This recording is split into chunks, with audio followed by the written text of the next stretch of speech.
Hello, this is a video of the proper operation on the upper sliding armrest on a vehicle equipped with a power sliding console. With the power sliding console in the closed position as shown, this upper armrest is locked in position with very little movement. As the power sliding console is opened, the armrest is allowed to slide forward to return to the driver's position.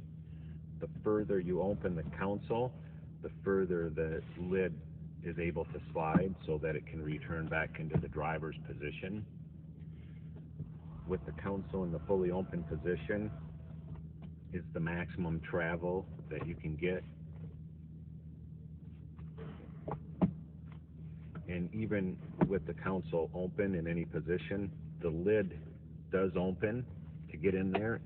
But as you can see, the armrest is a separate portion from the lid itself that's actually sliding. As the power sliding console is closed, the lid will lock back into its normal position.